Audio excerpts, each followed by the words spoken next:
Malcolm Graves, a successful black CEO, faces a shocking moment of racial discrimination when a police officer wrongly accuses him of being out of place in his own building.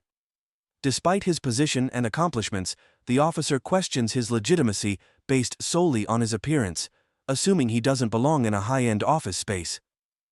As the situation escalates, Malcolm is forced to confront the systemic racism that still pervades society, highlighting the infuriating reality that even successful black individuals are often unfairly judged and targeted because of their race. It was supposed to be just another ordinary day in the city. The sky was a pale, muted gray, the kind of morning that made people hurry through their routines, heads down, eyes glazed with the weight of tasks ahead. The train station was packed as usual, people rushing to catch the first commuter train, their faces tired but determined. Among them, a woman moved with careful purpose, her gaze scanning the crowd, her mind a mile away. Kara, a well-established public relations officer for one of the city's most prestigious law firms, was just another face in the crowd, dressed in a tailored coat, heels clicking briskly against the concrete floor, a coffee cup held in one hand, and her phone in the other. Her mind was preoccupied with the upcoming meeting with a client. After years of working in high-pressure environments, she had perfected the art of remaining poised even under the most stressful circumstances. But today, her thoughts felt scattered, weighed down by something she couldn't quite place. She stepped into the elevator of the train station's complex, the familiar smell of coffee and polished metal filling the small space. As the doors closed, Kara shifted her attention to the other occupant in the elevator, a man standing a few feet away, holding his own coffee, eyes staring straight ahead. He was dressed casually, an old hoodie, faded jeans, and scuffed sneakers. He didn't fit in with the usual commuters, no suit, no expensive watch, no designer bag. Kara's first instinct was to size him up. Her world revolved around polished surfaces and professionalism. The people she interacted with, the clients she represented, all wore their success as armor. But this man looked out of place. His presence in the elevator, in a place like this, unsettled her. As the elevator hummed its way up, Kara tried to shake off the thought, but she couldn't. Something about him just didn't feel right. She glanced at the man again, her gaze lingering for a moment longer than necessary. He didn't seem bothered by the space between them or the unfamiliar looks he was receiving from other passengers. In fact, he seemed completely unperturbed by the world around him, as if he were waiting for something she couldn't quite identify. The doors opened on the next floor, and the man stepped off, his quiet confidence radiating with every step. Kara watched him walk away, feeling a small knot in her stomach. There was something about him she couldn't put her finger on. Something about the way he carried himself, the lack of urgency in his step, the disarming calm in his eyes that seemed to say, "I know exactly who I am." Shaking her head, Kara turned her attention back to her phone, the usual comfort of checking her messages, offering her a distraction. The day was still ahead of her. Long meetings, a tight schedule, endless demands. There was no time to dwell on strangers in elevators. But as the train pulled into the station, Kara couldn't shake the feeling that this particular day was going to challenge her in a way she never expected. This opening section sets up the tone and conflict of the story by focusing on Kara's assumptions and discomfort with a man who doesn't fit into her usual world of high-end professionalism. His presence and calm demeanor serve as the catalyst for her self-reflection, and the subtle tension foreshadows a deeper exploration of assumptions and judgments. This moment of unease mirrors the emotional depth and gradual character development that the sample story established. It was a chilly morning in the heart of the city. The kind of day that left the streets glistening with an early mist, the air sharp and crisp as the first rays of sunlight cut through the haze. The hum of the urban landscape, a blend of distant conversations, the clattering of coffee cups, and the rush of busy feet, seemed to fall into a rhythmic pattern, as though the city itself were waking up, preparing for the day ahead. In the corner of a local diner, nestled among a row of downtown's towering buildings, sat a man whose presence was anything but conspicuous. He was dressed simply, as he often did, a well-worn denim jacket, dark jeans, and a pair of modest sneakers that had seen their share of miles. No gold cufflinks, no tailored suit, no designer sunglasses perched atop his nose. Just a man in his 40s, sitting alone at a corner booth, stirring his coffee slowly as he observed the morning crowd. His name was Malcolm Graves. To those passing by, he could have been anyone. Another corporate worker on his way to a high-rise, a father meeting his child's schoolteacher for coffee, or just a businessman enjoying a quiet moment. But Malcolm wasn't just anyone. He was the CEO of a billion-dollar tech company, one of the most influential figures in the world of social impact and innovation. He'd founded a series of non-profits aimed at education reform, health equity, and creating job opportunities for underserved communities. On paper, his life was a shining example of success, his name a fixture in every major publication and boardroom. But here, in this diner, none of that mattered. To the waitress who had just slid his coffee across the table, he was simply a man in a denim jacket. A quiet, unassuming figure, who didn't seem to stand out in the bustling morning crowd. She didn't know he had donated millions to support underprivileged children in the city. She didn't know that he'd single-handedly changed the lives of thousands of families through initiatives that pushed for affordable housing and access to higher education. No, in her eyes, he was just another customer in the booth, requesting nothing more than a cup of coffee. And Malcolm was perfectly content with that. It wasn't that he sought to hide who he was, it was just that the weight of his accomplishments had never been something he carried on his sleeve. He was proud of the work he did, yes, but he didn't wear it as a badge. In a world that often linked success with displays of wealth and status, Malcolm had learned early on that the true measure of a person wasn't in their title or their assets, but in their actions, in the way they treated others. The way he saw it, he was just doing what needed to be done. Across the room, a group of lawyers in suits sat laughing over their breakfast, the kind of men who seemed as though they had never faced a single day of hardship. They didn't glance at Malcolm, nor did he expect them to. It wasn't their fault. They lived in a world where they were always seen, always recognized for who they were, and no one ever thought twice about it. But Malcolm knew that for someone like him, a black man in a position of power, recognition was a luxury rarely afforded.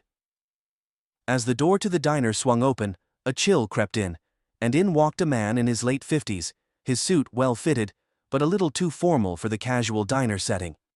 The man's eyes scanned the room before landing on Malcolm's table.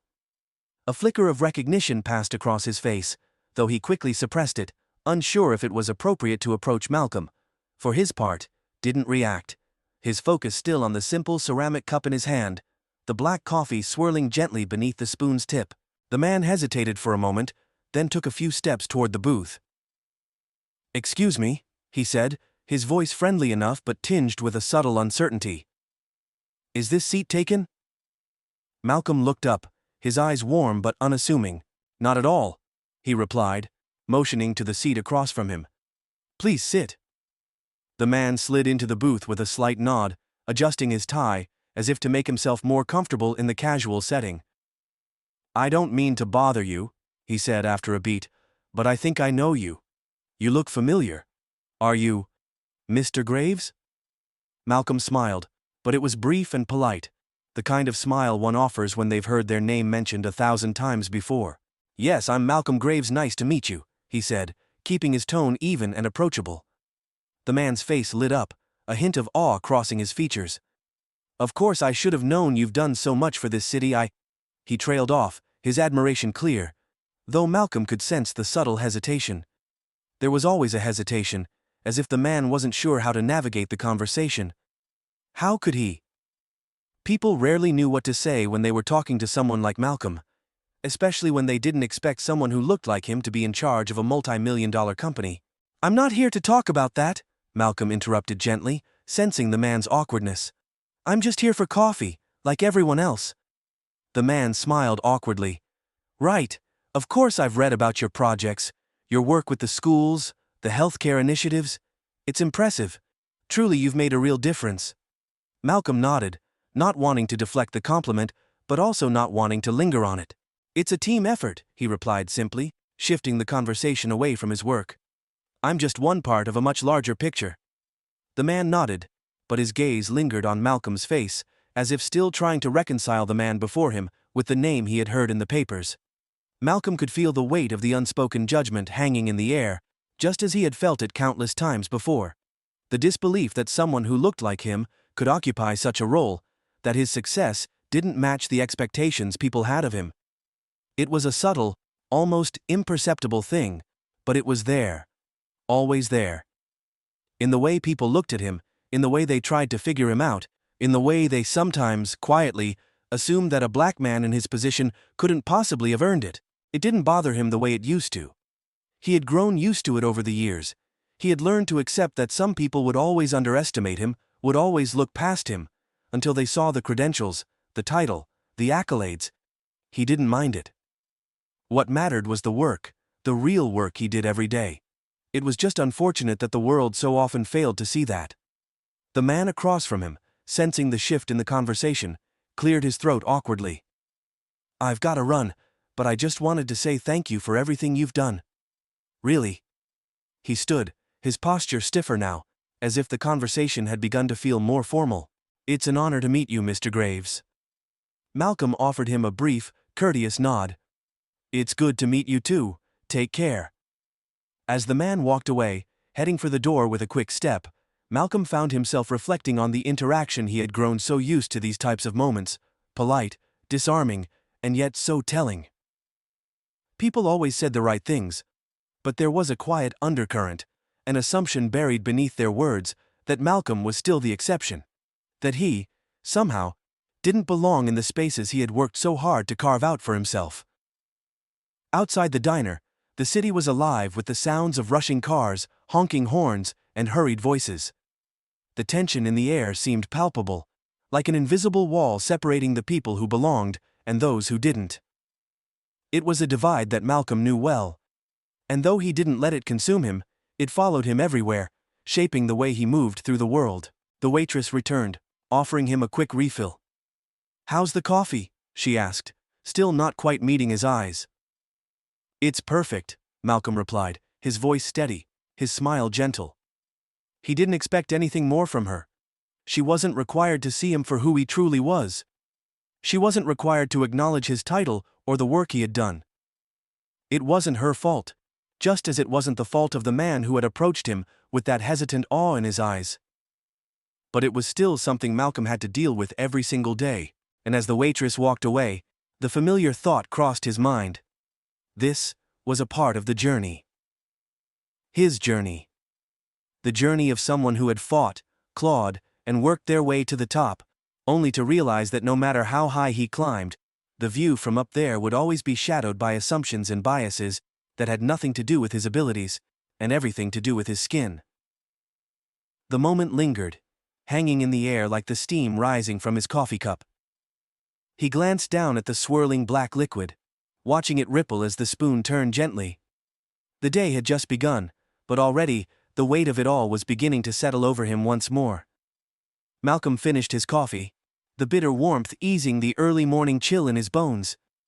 The diner had begun to fill up with the steady rhythm of business professionals, stopping by for a quick breakfast before heading into their high-rise offices.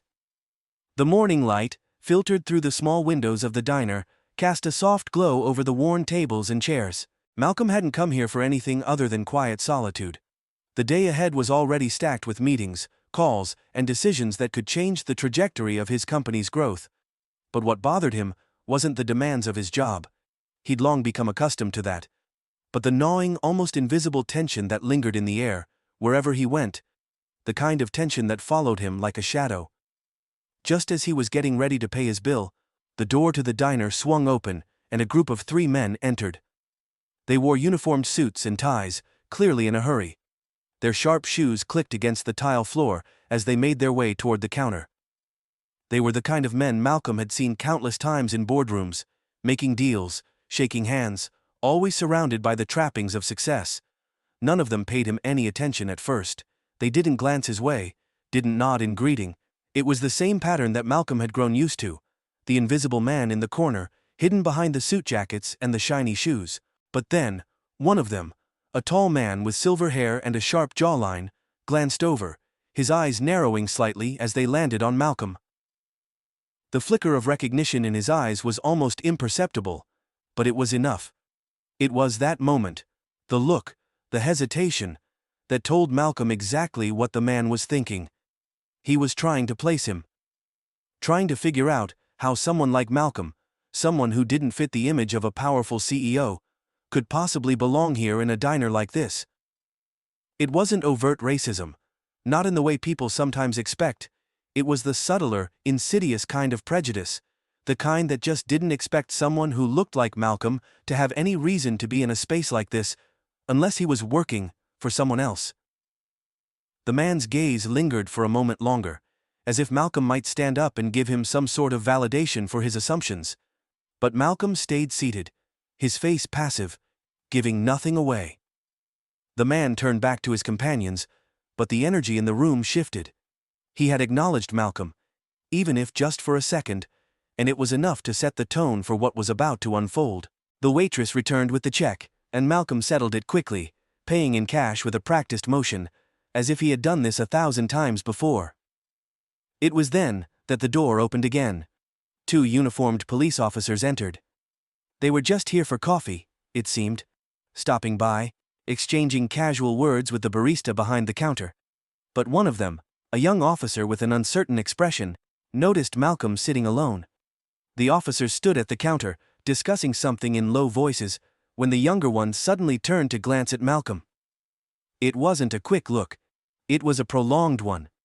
One of those looks that lingered just a bit too long, scanning Malcolm's clothes, his demeanor, as if he were trying to make sense of the picture before him. The older officer noticed this, and nudged the younger man, speaking in a low voice that Malcolm couldn't quite catch.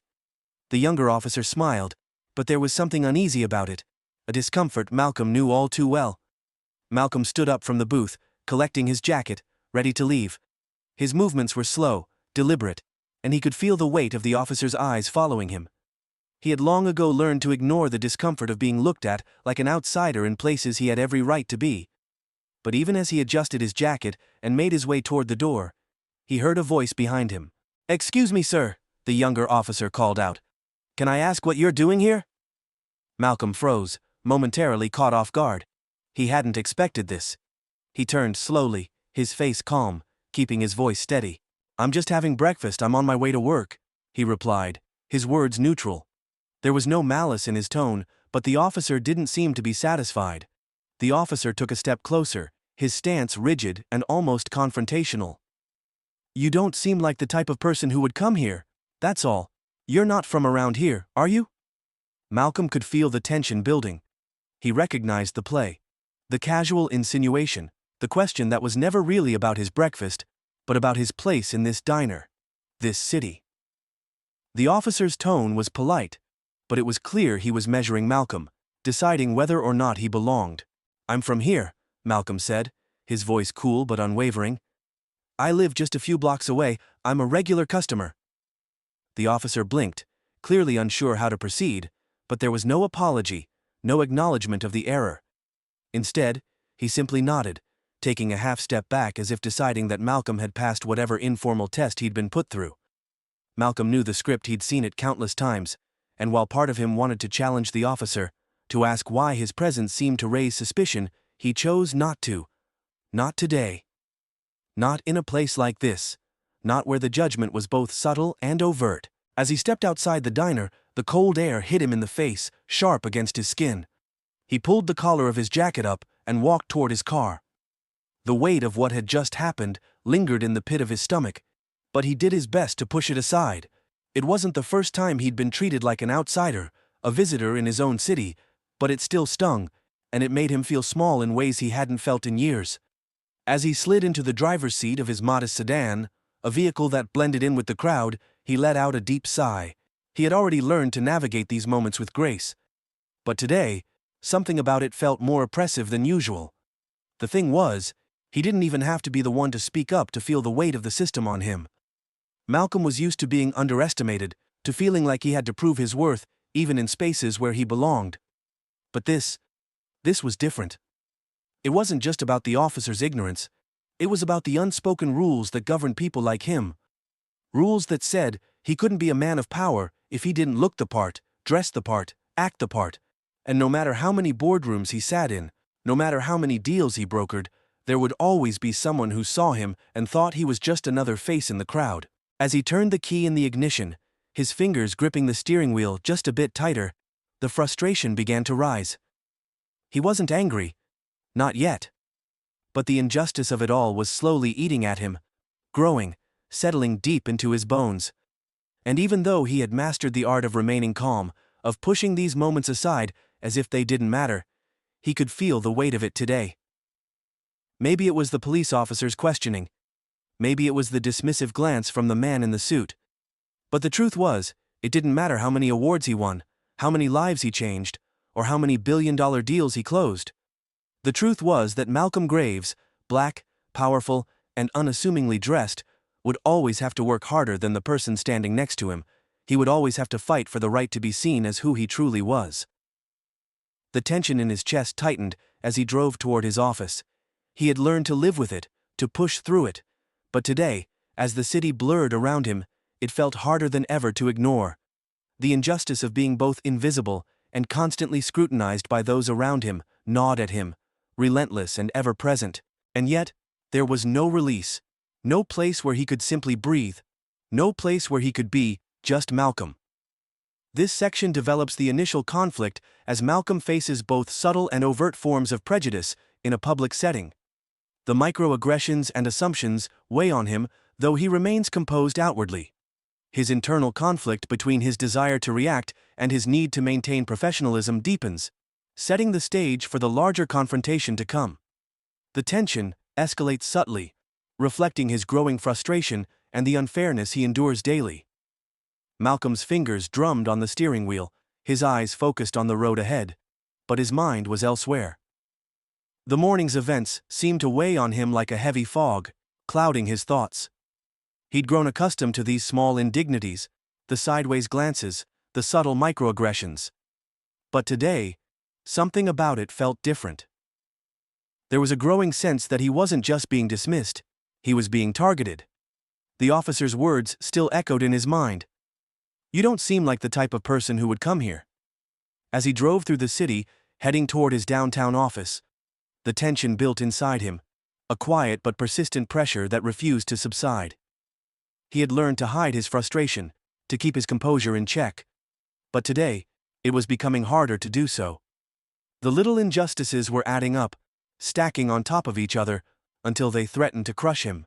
By the time he parked his car outside his office building, the weight of it all was suffocating. He stepped out of the car, pulling his coat tighter around himself as he walked toward the entrance, his pace deliberate. But just as he reached for the door, a voice behind him stopped him in his tracks. "Excuse me, Mr. Graves." He turned slowly, expecting to see one of his colleagues or a familiar face, but instead, a tall officer stood in front of him, his uniform crisp and neat, an unreadable expression on his face. It was Officer Daniels, the one who had looked him over in the diner earlier, the same officer who had questioned his presence. "Can I help you, officer?" Malcolm asked, his voice steady but laced with an edge he hadn't intended. Daniels didn't answer immediately. Instead, he gave Malcolm a long look, as if measuring his response. Malcolm's gut tightened, the familiar sensation of being judged rising once more. He had hoped to shake off the encounter from earlier, to put it behind him, but it seemed that the officer had other plans. "You're not supposed to be here, Mr. Graves," Daniels said, his tone sharp, almost accusing. Malcolm's brow furrowed in confusion. "Excuse me?" Daniels stepped closer, his stance firm, blocking the entrance. "We've had reports of a man matching your description lurking around the building. You're not authorized to be here." Malcolm's stomach churned. He had worked in this building for years. His name was on the top floor, the penthouse office he'd worked tirelessly to secure. He had worked harder than anyone to get to this point, yet here he was, being questioned like a criminal, for simply existing in a space that he rightfully occupied. "I think there's been some mistake," Malcolm said, his voice cold now, his patience thinning. "I work here, I own the company." Daniel's lips tightened, his gaze never leaving Malcolm. "I'm afraid that's not something I can just take your word for, sir. We'll need to verify." Malcolm stood there, stunned for a moment, his breath shallow. He had spent years building an empire, only to be reduced to a suspect in a matter of seconds. It wasn't just the officer's blatant disrespect, it was the way he seemed to dismiss Malcolm's entire existence, as if his position, his success, meant nothing at all because of the color of his skin. "I don't have time for this," Malcolm said, trying to keep his voice calm, but the anger was rising now. "I need to get to work." But Daniels stepped closer, his hand going to his belt, his fingers brushing the handle of his radio. "I'm going to need you to stay right here, Mr. Graves," he said, his voice no longer polite. "We have a procedure for these things. I'll need to take you in for questioning." A wave of disbelief washed over Malcolm. He could feel the blood rush to his face, the heat of his rising frustration threatening to overtake him. This wasn't happening. This couldn't be happening. "Take me in?" Malcolm echoed, his voice steady despite the fury building inside him. "You're going to arrest me for, what, being in my own building?" Daniel's gaze hardened. "We have a report of a suspicious person on the premises. We don't know who you are, and I'm afraid that's all I need to proceed with questioning." It was then that Malcolm realized there was no winning this. No talking his way out of it. The officer wasn't going to listen to reason. He wasn't interested in who Malcolm was or what he had accomplished. All that mattered to him was the image he had in his mind of who belonged in spaces like this. And Malcolm didn't fit that image. Malcolm took a deep breath, the familiar weight of injustice settling heavily on his shoulders. He knew he could fight back, he could escalate, demand to speak to the higher-ups in the building, call a lawyer, make a scene, but that wasn't the point. This wasn't about winning an argument, it was about making a stand. With a calm that surprised even him, he took a step back, raising his hand slightly to signal his submission, but his eyes never left Daniels. "Fine," he said quietly, "but I'll need to see your supervisor now." The officer hesitated, clearly not expecting the request. His jaw clenched, but he nodded curtly, stepping aside to reach for his radio. "I'm calling for backup." Malcolm's mind was racing. He had been here before. He had been stopped in his tracks by people who saw the color of his skin and assumed that he didn't belong. The arrogance of these officers, their assumption that a black man in a corporate building was a threat, that his very presence was something to be questioned, it was all too familiar. But today, it felt different. This time, he wasn't going to stand down quietly. This time, he was going to make sure that the injustice he faced didn't go unnoticed. As Daniel spoke into his radio, a part of Malcolm wondered how far this would go. Would the officers escalate things further? Would they actually arrest him? A cold knot formed in his stomach as he waited for the supervisor to arrive, the humiliation of it all creeping under his skin. But what struck him the most was how much this moment mirrored so many others. The hotel staff who eyed him suspiciously when he checked in, the clerk who followed him around in the store, assuming he was stealing the boardrooms where he'd had to fight for respect, just to be seen as competent, despite his credentials, his track record. The weight of it all had never been so heavy. But he couldn't let it show. Not now. Finally, the supervisor arrived, a middle-aged man in a plain suit who looked far more concerned about getting through the day than about why the officer was detaining someone in front of his own building. "Officer Daniels," the supervisor began, "what's going on here?" Daniels straightened up and turned toward the supervisor, offering an explanation that Malcolm knew was going to sound more like a defense than an actual reason. The supervisor glanced briefly at Malcolm, then back at Daniels. "Is this really necessary?" he asked with a trace of annoyance in his voice. "Let's get this sorted out and move on." The supervisor's words weren't exactly an apology, but they were a shift in tone, one that made Malcolm feel, for just a moment, as though he might be able to walk away from this. But then Daniels spoke again. "He claims to work here, but I've never seen him before. I think we should—" "I own this building," Malcolm interrupted firmly. "I've worked here for years, and I've never been questioned like this." The supervisor blinked in surprise, and for a moment, the tension in the air seemed to thicken. The moment stretched out, both men looking at Malcolm as if they were seeing him for the first time. Not just as a man, but as a symbol of something much larger. It wasn't just about this moment. It wasn't just about the officer's mistake. It was about the system, the way it treated people like Malcolm, people who were never truly seen, never truly allowed to exist on their own terms. Malcolm took a slow breath. He wasn't going to let them control this narrative. He wasn't going to let this moment be the story. He was going to take control. He was going to make sure they understood that he wasn't just some figure they could dismiss. This was only the beginning. This section heightens the tension, bringing Malcolm face to face with systemic bias and prejudice. The conflict escalates when Officer Daniels attempts to detain him, and Malcolm must decide how to handle this moment of injustice. As the stakes grow, we see his internal struggle and his resolve to stand firm. The moment sets the stage for a confrontation in the next phase of the story. The supervisor's gaze shifted between Malcolm and Officer Daniels, confusion dancing in his eyes, but beneath it, there was a flicker of something else.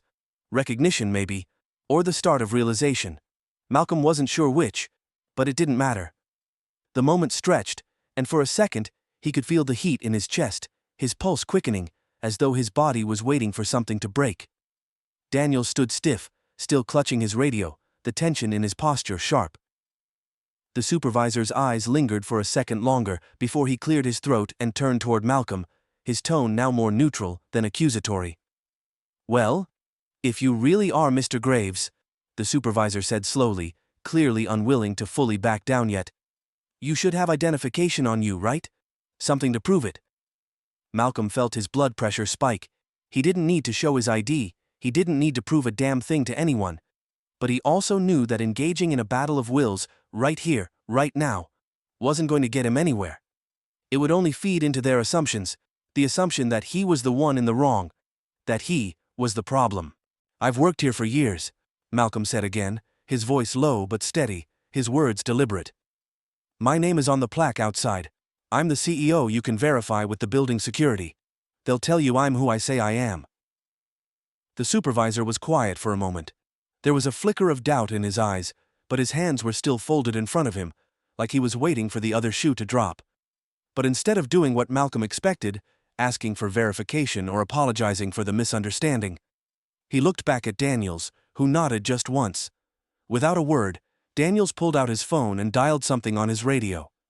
It wasn't a call for verification. No, it was a call for backup. Malcolm's stomach dropped. He'd been here before, in these situations. Slight, uncomfortable racial tensions that escalated unnecessarily. He could feel it now. That familiar frustration. A quiet anger building inside him. He had worked too damn hard for this to be where it all ended. Where it all came crashing down because someone decided he didn't belong.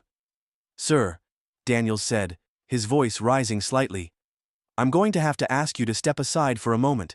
Please remain here until we sort things out." Malcolm's body stiffened, and the knot in his chest tightened. Step aside? He had every right to be here. He had earned this spot. His office was in that building. He was the damn reason the place had any credibility. This wasn't about an identification check. This was about their inability to see him for who he truly was. This wasn't just a misunderstanding. It was the systematic dismissal of his entire identity. He was about to open his mouth, to demand they get his name right, to make this right. But just as he did, a new voice interrupted. "You're doing this because of the way he looks?" The voice was firm, cutting through the tension. Both the supervisor and Daniels froze, turning toward the new voice. Malcolm knew the tone, that quiet authority, that made people stop what they were doing and pay attention. It was Maria, the building's head of security.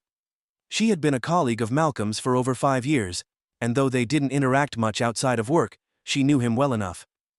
They had crossed paths in meetings, and she had even helped him during a few of his charity events.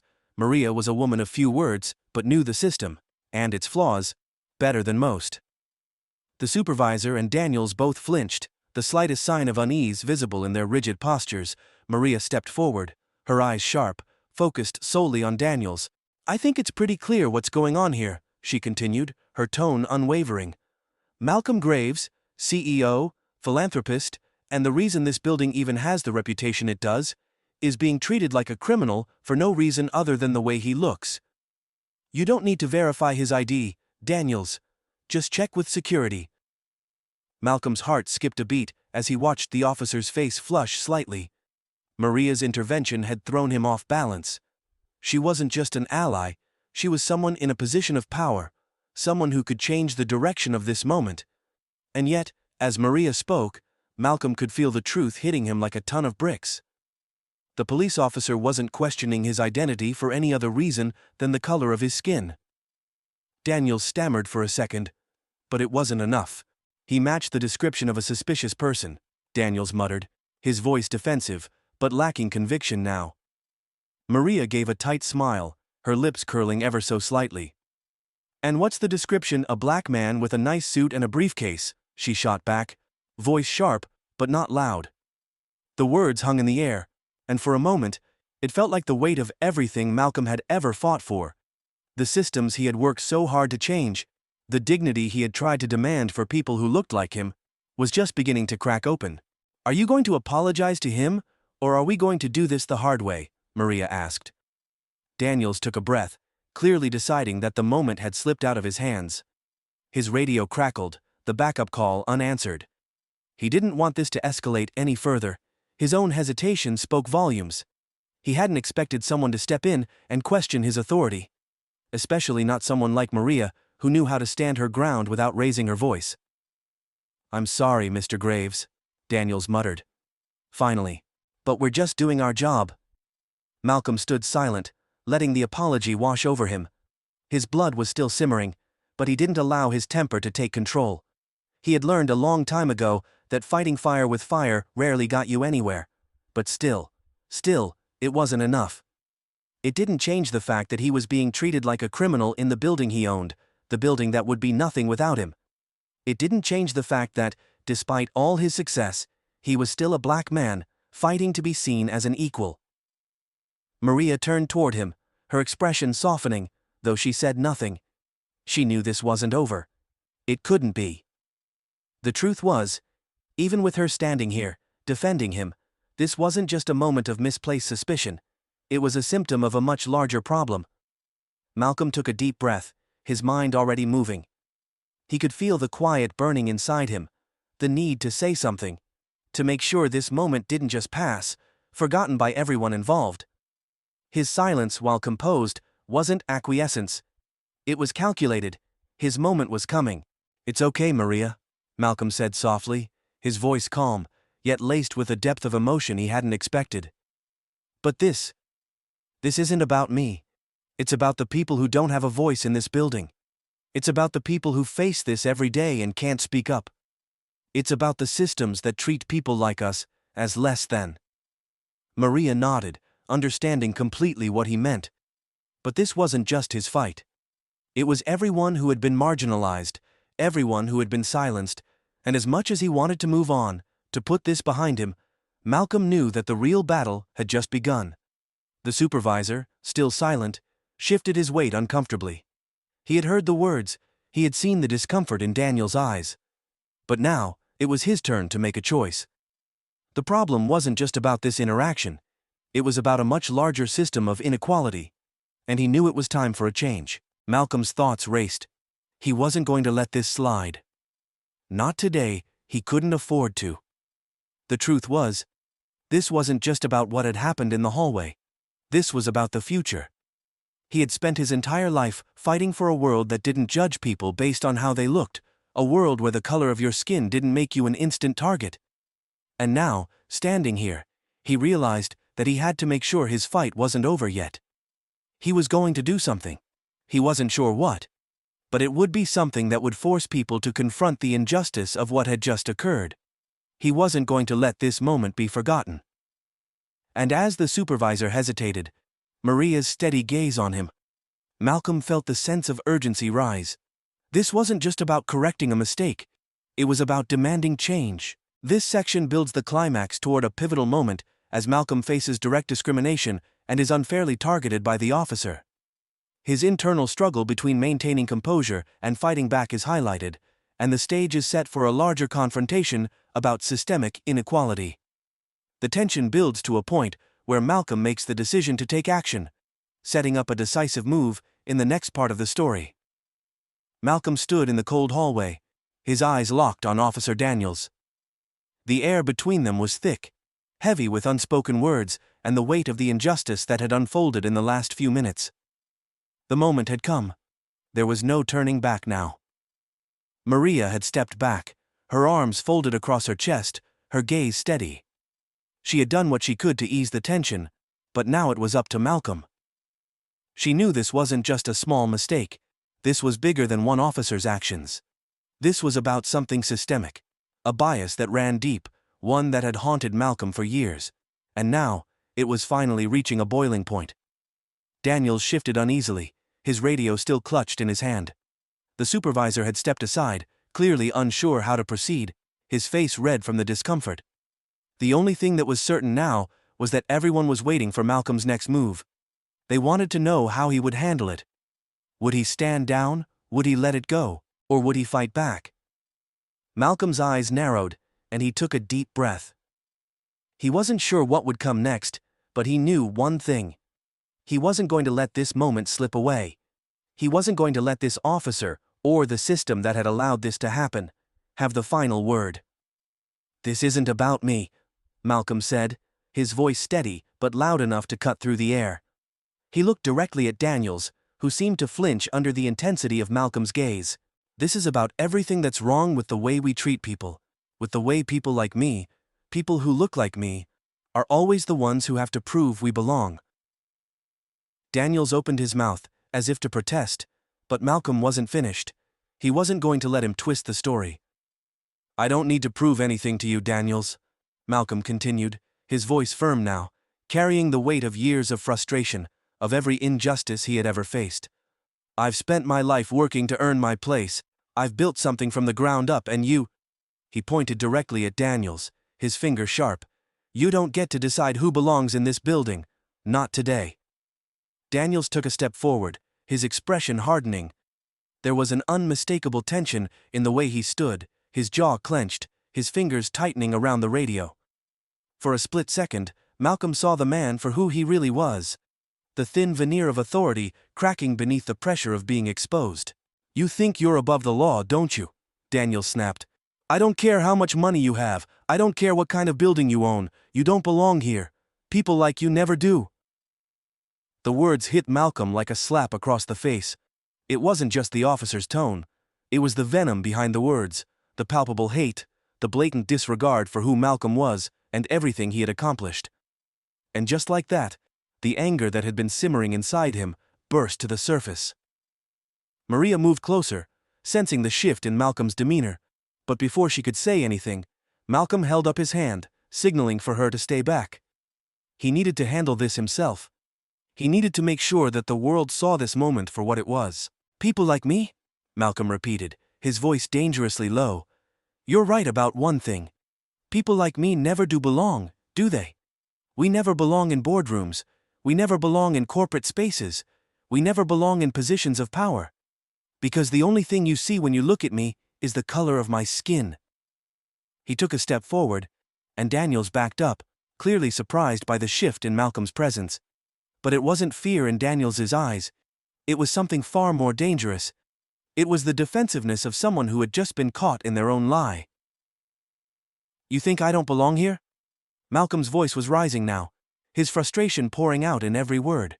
"Then you tell me, Daniels, where do I belong? In the street, in a low-paying job? Is that where you think I belong?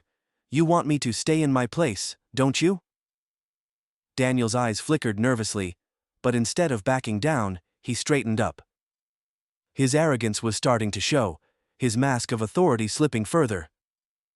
"I'm just doing my job, I don't have to explain myself to you," he spat. Malcolm took another step closer, his chest heaving with the weight of his words. "You don't get to explain yourself, not anymore." The supervisor had taken a step back now, unsure of what was happening. He'd been silent since the moment Daniels had tried to arrest Malcolm, his face flickering with discomfort, but not enough to make a stand. Now, he seemed to be shrinking, unsure of how to play this out. Malcolm's eyes didn't leave Daniels, and he could feel the eyes of everyone else on him. He knew what this moment meant. He wasn't just confronting one officer, he wasn't just defending himself, he was fighting for every person who had ever been treated like he didn't belong, every person who had ever been judged by their appearance and dismissed without a second thought. "Your job isn't to make assumptions," Malcolm continued, his voice steady now, his words like a calm before the storm. "Your job is to protect people, to serve, to keep the peace." He looked Daniels directly in the eye, his voice cold. "But you've chosen to use your position to oppress people like me, people who have worked twice as hard as you to earn our place in the world. You're the one who doesn't belong here." A silence fell over the room. Daniels seemed to recoil, but instead of backing off, he made a final, desperate move. His hand went to his holster, as if he were preparing for something more than words.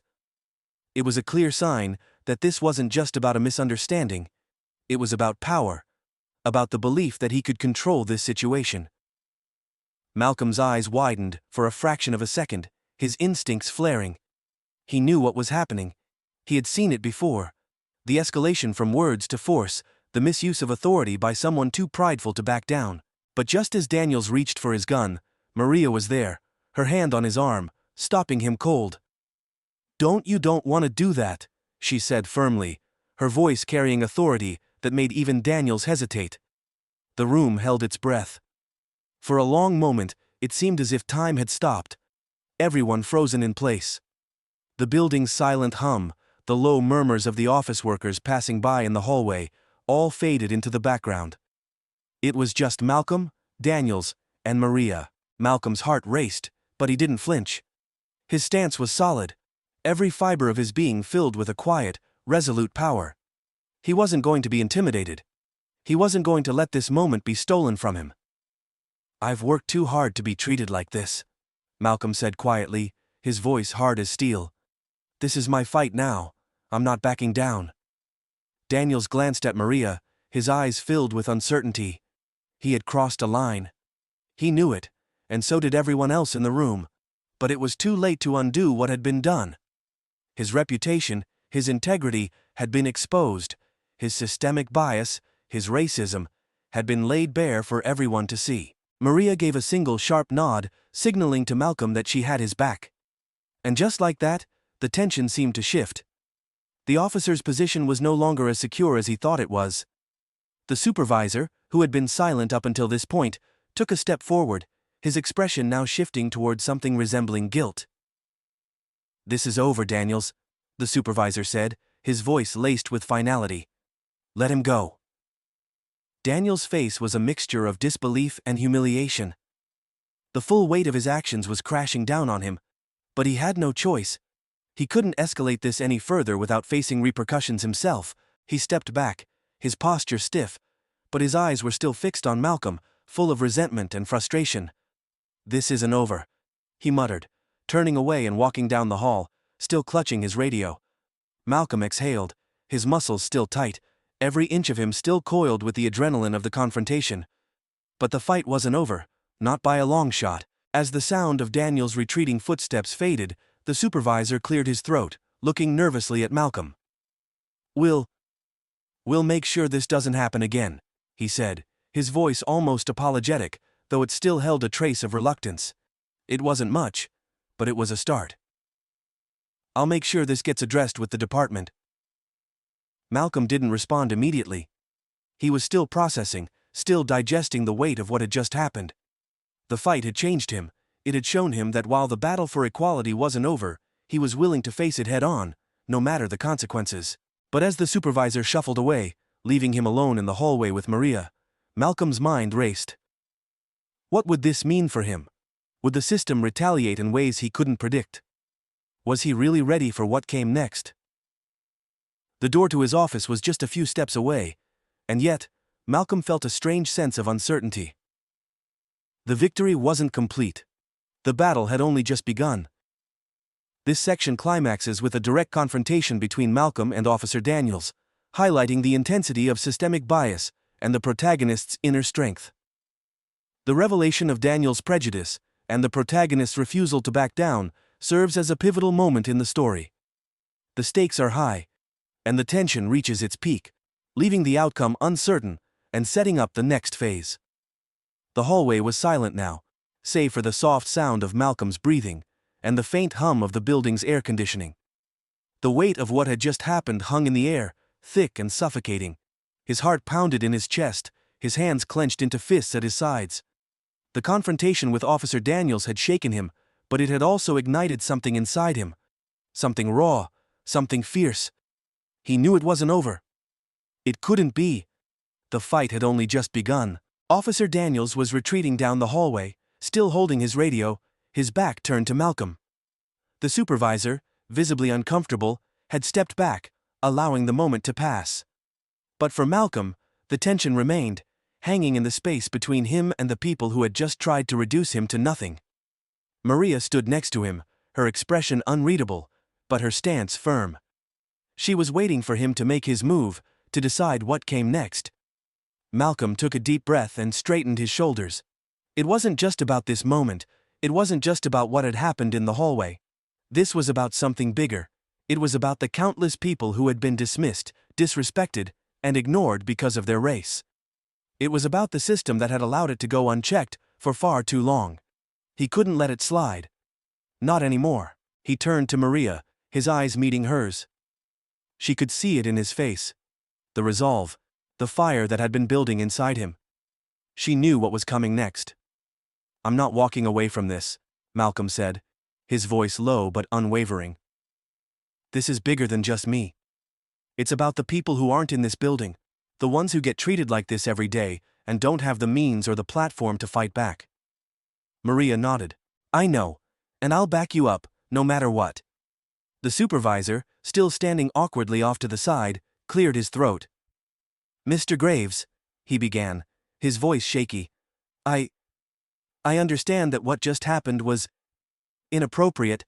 I'll make sure this doesn't happen again. I'll take it up with my superiors." Malcolm didn't say anything at first. He just looked at the man, his gaze hard. The supervisor's words felt empty, as if he was more concerned about the inconvenience of the situation than the injustice that had just occurred. Malcolm wasn't interested in empty promises anymore. He had heard them all before. "I'm not looking for an apology," Malcolm said coldly. "I'm looking for accountability." The supervisor hesitated, then nodded, his discomfort palpable. But Malcolm knew it wasn't enough. Not this time.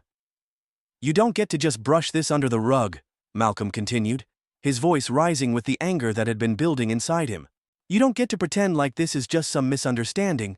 This is about a culture that allows this kind of thing to happen without question, and I won't be the one to let you off the hook, not today." The supervisor opened his mouth to speak, but Malcolm raised his hand, silencing him. He was done with niceties. It was time for action. "I'm going to make sure that this becomes public," Malcolm said, his voice cutting through the tension. "I'm not going to let you or Officer Daniels get away with this. Not this time. You'll have to answer for what happened here, and I'll make sure the world sees it. This is bigger than you or me. This is about the system that continues to uphold this kind of treatment."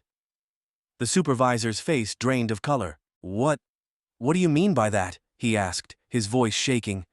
"I mean," Malcolm said, his tone cold and unwavering, "I'm going to go to the press. I'm going to make sure this gets out there. This isn't the first time something like this has happened, and I'm sure it won't be the last, but I'm not going to let you sweep this under the rug. Not anymore." The supervisor looked around nervously, as if searching for a way out, but Maria was already stepping forward, her arms crossed, her gaze unwavering. "You're right," she said, her voice steady. "This isn't just about one incident, it's about a pattern of behavior that needs to be exposed, and if it means taking this public, then that's exactly what we'll do."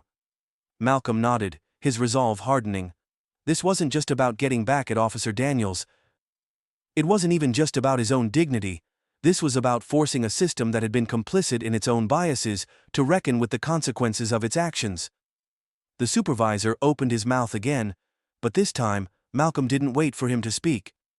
"If you don't want to be the next person in the headlines for all the wrong reasons," he said, his voice growing more intense, "then you'll start taking this seriously. You'll start making sure this never happens again. You'll hold people like Daniels accountable." The supervisor's eyes flicked nervously from Malcolm to Maria, then back to Malcolm again.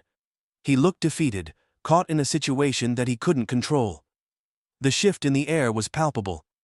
He had seen the writing on the wall, and now it was clear that he was losing this battle. I'll make sure this is handled internally," he muttered, his voice barely audible. Malcolm gave a tight, humorless smile.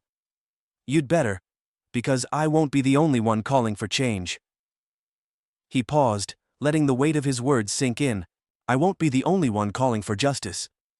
And just like that, the confrontation seemed to settle, but only momentarily. The anger still simmered beneath the surface. Malcolm had made his point, but there was no sense of resolution yet. He wasn't done. This moment was just the beginning of something much bigger. As the supervisor took a step back, retreating into his office, Malcolm turned to Maria, his shoulders still tense. I'm not going to let this go. I'm going to make sure it gets out there. The world needs to see what happens when people like Daniels, people like him, are allowed to make decisions about who belongs and who doesn't. Maria nodded, her expression thoughtful. I know. But be careful, Malcolm. The system doesn't take kindly to people who challenge it. Malcolm's eyes flashed with determination. I've been challenging the system my whole life. This is just the next step. But as he spoke, a part of him hesitated. He knew that going public, exposing the truth, wouldn't be easy. It would come with consequences. The kind of consequences that could tear down everything he had worked for. His reputation, his business, his security. But that didn't matter anymore. The fight for justice was worth everything he had. I'll be ready, he said quietly. More to himself than to Maria. Whatever it takes. Maria gave him a reassuring smile. We'll do this together. You don't have to fight alone. Malcolm nodded, feeling the weight of her words settle in. It wasn't just about one man. It wasn't just about this one incident. This was about creating a ripple in a system that had been set up to protect the wrong people. And if he had to be the one to make that ripple, then so be it. But even as he prepared to take action, a lingering doubt gnawed at him. What would the consequences be? What would the fallout be from exposing the truth? Would it cost him everything he had built, or would this be the first step toward something better? Something that could create real, lasting change. The uncertainty hung over him, a weight he couldn't shake. But one thing was certain. Malcolm Graves wasn't going to back down. Not now. Not ever. This section focuses on Malcolm's decision to take a stand against the injustice he's faced, directly confronting Officer Daniels and the system that allowed such discrimination to continue. The tension builds as he refuses to back down, demanding accountability and exposing the systemic biases at play. The stakes are high, with Malcolm risking his reputation and everything he's worked for. But his resolve is stronger than ever. The section ends with uncertainty, leaving the reader eager to see how this conflict will unfold in the next phase of the story. The weight of the confrontation still hung heavy on Malcolm's shoulders.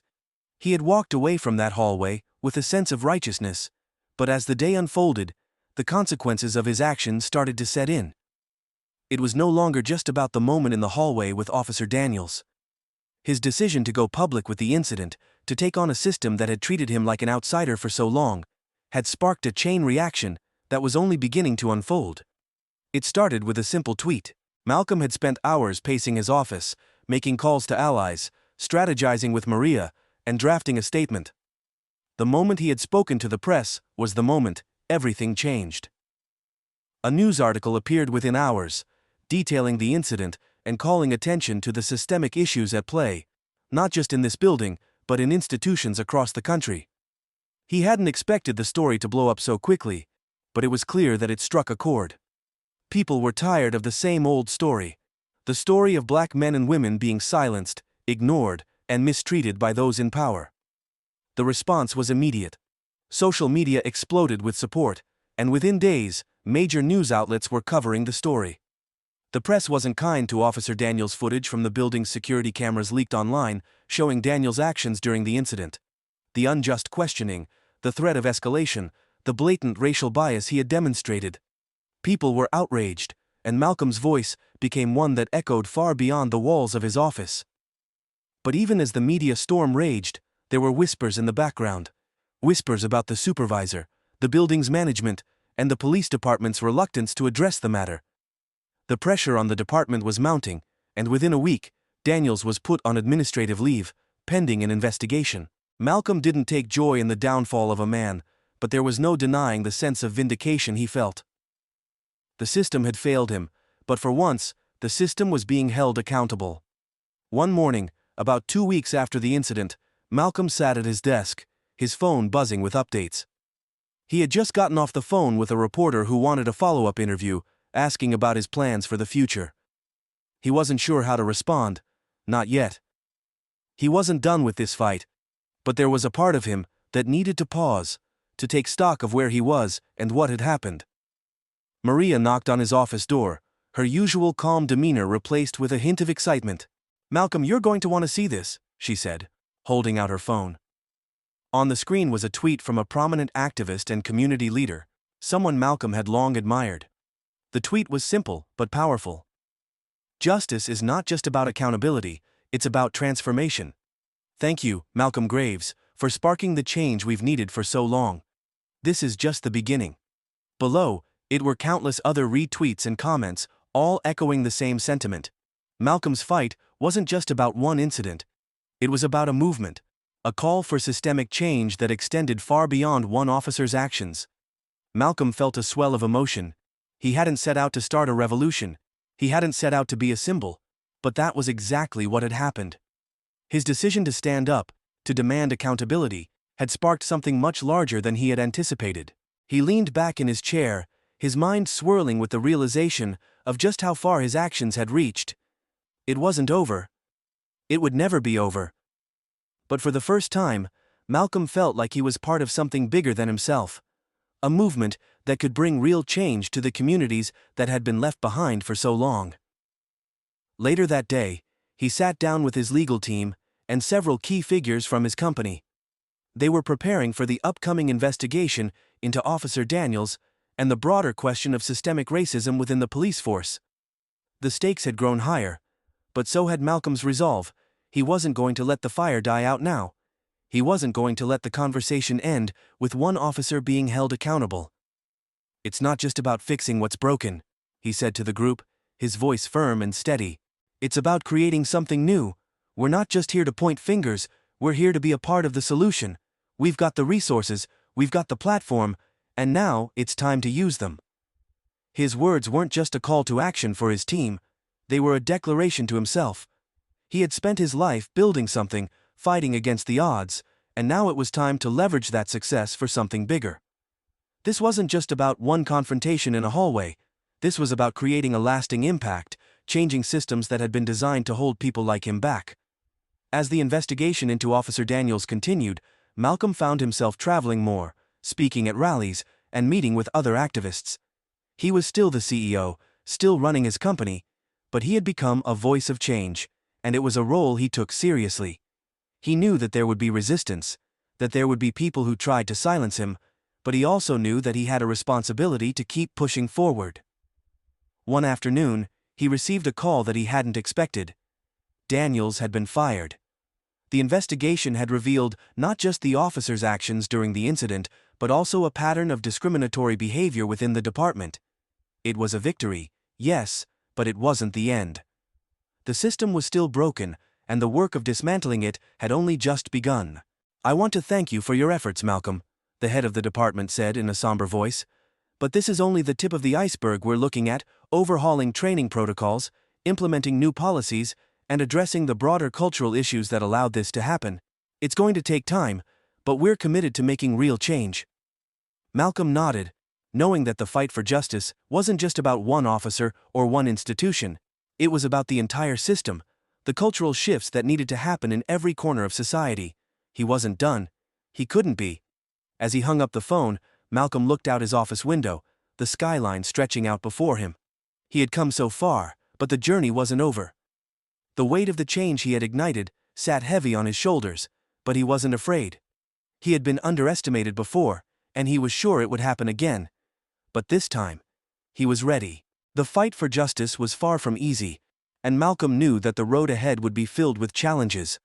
But the victory he had won, however small it seemed in the grand scheme of things, had changed him. It had shown him the power of standing up for what was right, the power of using his voice to make a difference.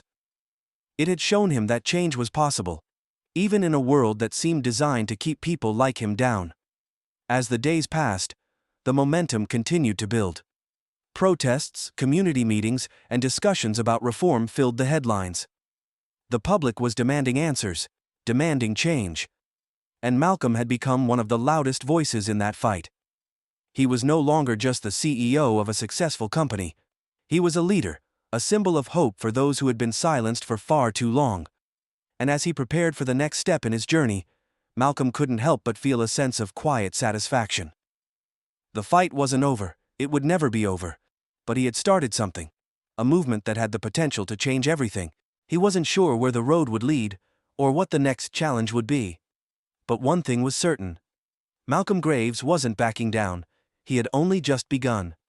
This section wraps up the main conflict of the story, showing how Malcolm's actions led to the accountability of Officer Daniels and exposed the systemic biases within the police department. It explores Malcolm's growth and his realization of the broader impact his actions have had, both on himself and the community. The emotional closure comes from his sense of accomplishment, tempered by the knowledge that there's still work to be done. The section ends with a sense of hope and anticipation for future challenges and victories. As the weeks passed, the dust began to settle on the events that had unfolded. For Malcolm Graves, the journey that had begun in that hallway with Officer Daniels had shifted his perspective in ways he never imagined. What started as an isolated moment of personal injustice had grown into a larger battle against systemic prejudice. As he sat in his office one late afternoon, the skyline of the city stretching before him, Malcolm felt both the weight of what he had accomplished and the reality that there was still so much more to do. The press had followed the story of Officer Daniels's removal, and while the victory felt sweet, Malcolm knew it was not a singular win. This was a moment in an ongoing struggle for justice, a struggle that had been fought by countless others before him, and one that would require the collective effort of many more to come. But even as he acknowledged the work ahead, there was something in his heart that had shifted. Malcolm had learned, perhaps more deeply than he had ever known, that no fight was won without resistance. The system wasn't simply going to change because one man stood up. But that man, Malcolm, had found his voice, and in doing so, had sparked something much larger than a personal battle.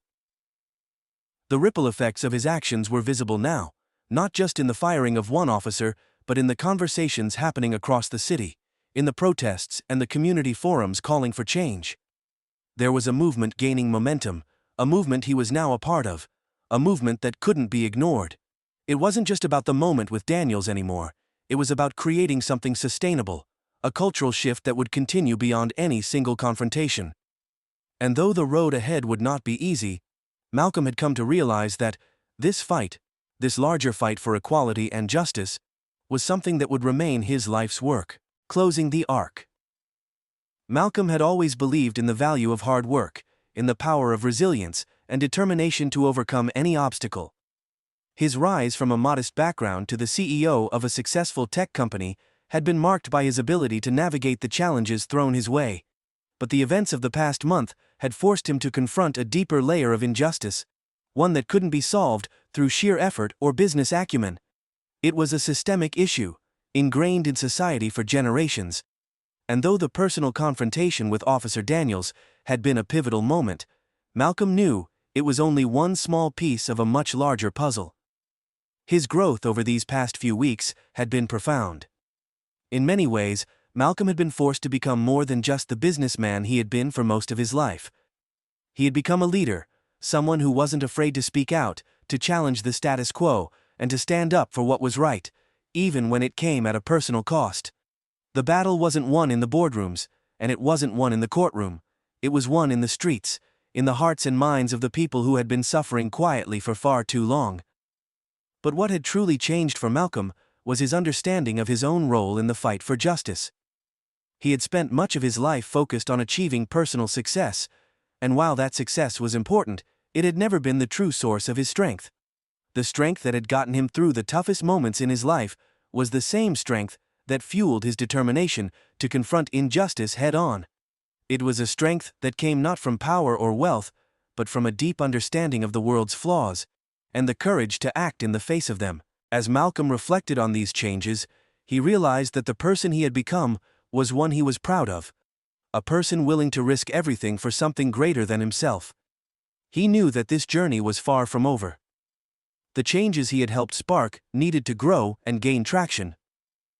There would be setbacks, moments when it felt like progress was slipping away. But the important thing was that he had changed. He had proven to himself and to others that real power didn't lie in titles or wealth, it lay in the courage to challenge the system, to fight for those who had no voice, and to ensure that the battles fought by those who came before him would not be in vain. Broader implications. Malcolm's story was a reflection of a much larger issue that had plagued society for centuries: racism, bias, and the abuse of power. His encounter with Officer Daniels was not an isolated incident, it was a symptom of a system that routinely mistreated people of color, assuming that their success, their place in society, was somehow unearned. It was a pattern that had become normalized, so ingrained that it often went unchecked. But Malcolm's actions had cracked that veneer, exposing the rot that lay beneath. The story had become more than just a personal fight for Malcolm, it had become a rallying cry for others who had suffered at the hands of an unjust system. It was a story that resonated with countless individuals who had experienced similar moments of discrimination, and it inspired them to speak out. His decision to take the fight public, to stand firm in the face of adversity, had turned the spotlight on a much larger issue. The outpouring of support, from people of all races and backgrounds, demonstrated that the fight for justice was not just a black issue, it was a human issue. The systemic problems that Malcolm faced weren't confined to one community, they affected everyone, and only through collective action would true change be possible. In the aftermath of the incident, there was a surge of conversations happening in boardrooms, schools, and government offices. There were calls for accountability and for systemic reform, not just within the police force, but within institutions across the country. The exposure of Officer Daniels' actions had led to an internal review of police practices, with calls for better training, better accountability, and more meaningful reforms. The ripple effect was undeniable. Malcolm had sparked something, and the momentum was now building. Inspiration for the audience. As Malcolm sat at his desk, reflecting on the events that had unfolded, he realized that while the personal victory was gratifying, the larger win was in the changes that had begun to take shape. His actions had inspired others to act, to demand accountability, and to fight for a future where justice wasn't something to be earned, but something that belonged to everyone by right. Malcolm's story was one of resilience. It was the story of a man who, despite the odds stacked against him, refused to accept the world as it was. He had stood up in the face of adversity, and in doing so, he had ignited a movement that was far from over. The journey wasn't easy, and it would continue to be fraught with obstacles. But the key lesson was clear. Real change was possible, even in a world that seemed to resist it at every turn. Malcolm had proven that even in the face of injustice, there was always room for hope. The struggle for equality, for justice, was ongoing, and each person had a role to play. Change wouldn't come from one person alone, but from a collective effort. A community united by a shared desire to see a better world. And as long as people like Malcolm continued to fight, that world, one of fairness, equity, and opportunity for all, was within reach. Emotional impact. The story of Malcolm Graves was one of personal triumph, but it was also a story of collective action and systemic change. It showed that while individuals might face immense challenges, they have the power to make a difference. The key was not to back down, to keep fighting when the odds seemed insurmountable, and to remember that each step toward justice, no matter how small, was a step in the right direction. Malcolm had walked into that building, a man who had built a life from nothing, and had been reduced to nothing in the eyes of those who looked at him only through the lens of his race. But by standing firm, by refusing to let his voice be silenced, he had not only reclaimed his dignity, but had helped to dismantle a system that had sought to suppress it. His journey wasn't over, but in this moment, he could see the path ahead. The world was watching, and change was coming. This final section ties together the themes of the story, highlighting Malcolm's growth, the broader implications of his actions, and the hope that progress is possible through resilience and collective effort. It offers closure, while leaving room for future exploration, ensuring the audience feels inspired and emotionally impacted. The resolution captures both the personal and societal aspects of the narrative, offering a powerful call to action.